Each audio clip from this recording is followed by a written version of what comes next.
Hi, I'm Kent Vaughn. And I'm David Williams. And at Blaze Performance Solutions, we know that complexity is at the center of the world's most significant challenges.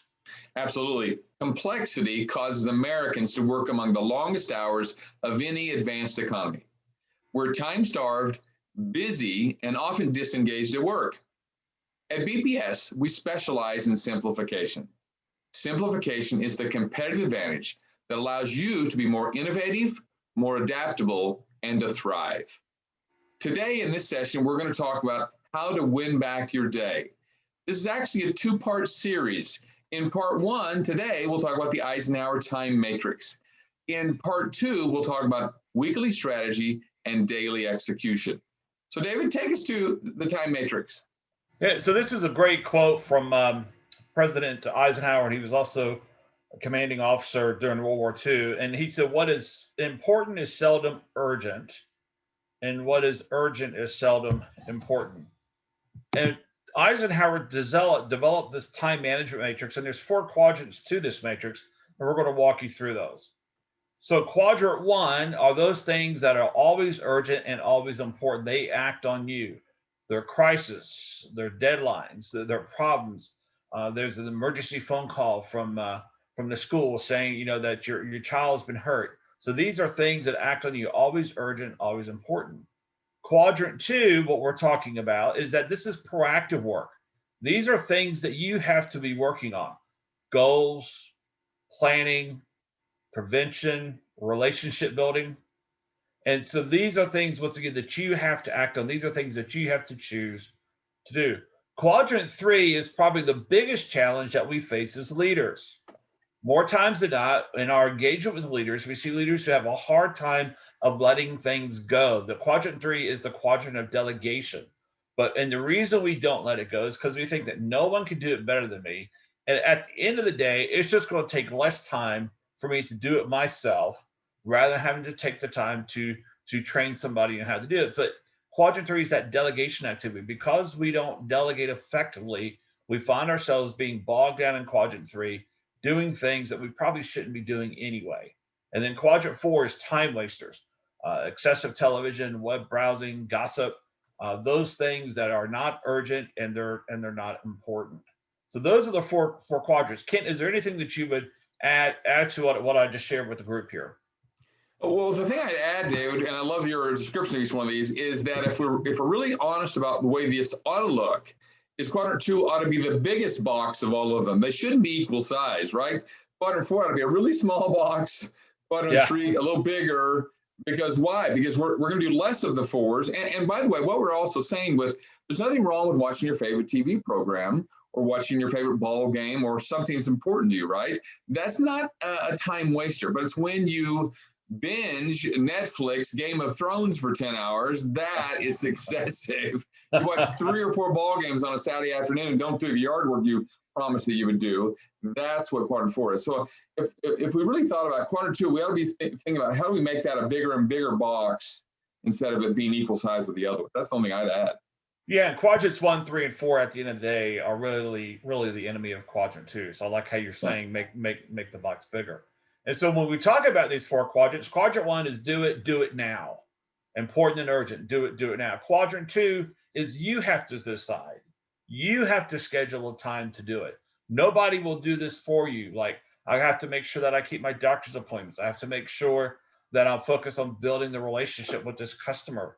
I have to make sure that I'm building this relationship with a coworker, right? Or with a family member. So these are things that I have to choose to do. Quadrant three, as we said earlier, is the delegation quadrant. Who can do it for you?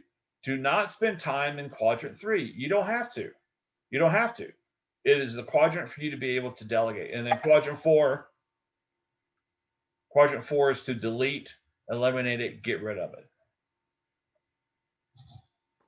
You know, David, I love what you said there with quadrant three about delegating, who can do it for you. So often as leaders, as you said before, we do things because it's faster to do on our own, or we think we can do it better. But the truth is, as a leader, we got to be thinking about growing the talent on our team, right? So how do we, I love what you always say about delegation. There's accountability delegation, there's growth delegation. So how do we grow people by giving them opportunities to do things that maybe they can't do as well as you can now? But is that the way you always want it to be? We ought to be thinking about how do we train our replacement in any job we're in? How do we help other people get better so maybe we don't have to keep doing it? So I think that's a great approach there. Yeah, and the other thing that I add to that, because when you said that, brought the idea to my head, is that a lot of times when we delegate to the person who's always going to get it done. We know we can go to this person, right? And in reality, we should delegate to the person on our team who has the greatest opportunity for growth. So that goes into developing the bench strength that you were talking about. So just don't delegate to the person who can always get it done, because you will burn them out. Make sure that you delegate to the person who's the greatest opportunity for growth on the team. That's how you do what we call muscle development delegation, rather than go for delegation, go for this, go for that. So yeah, so I want to bring that point out. Well said.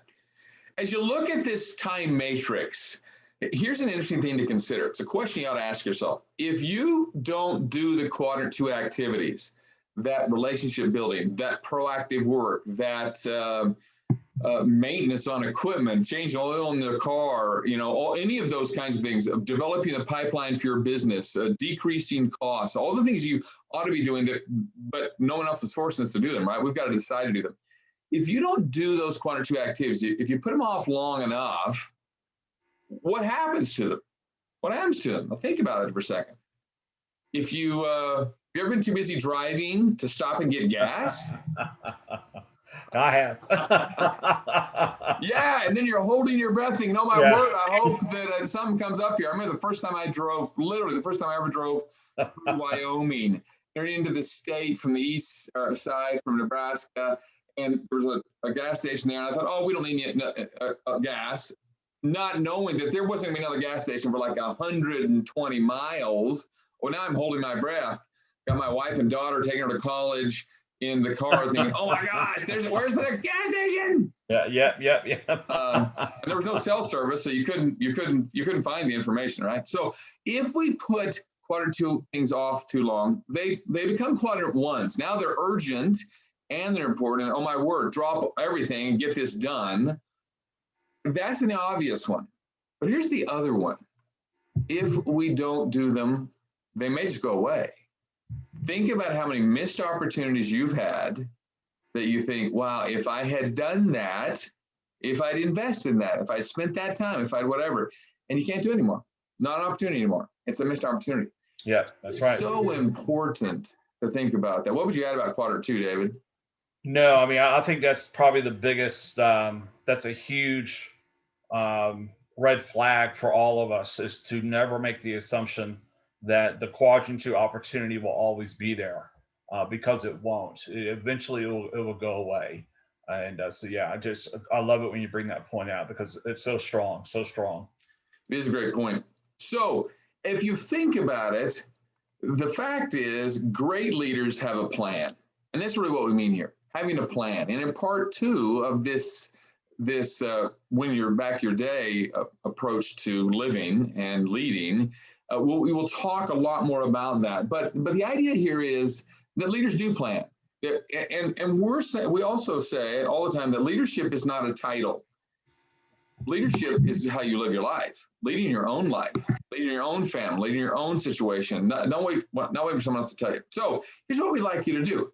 We're going to ask you to actually stop the video and answer these 2 questions. Just write it down on a piece of paper. If you're with someone else, talk to them about it. But what percentage of time do you feel like you spend in each quadrant on a weekly basis?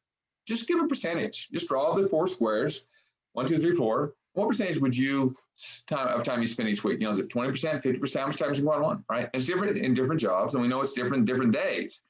And then the second question is, what can you do to decrease the amount of time you spend in quadrants 1, 3, and 4? 4, it's saying no to them. 3, it's delegating them, right? And having other people help out, give them opportunities. So stop the video now and just take a few minutes and answer these questions on your own.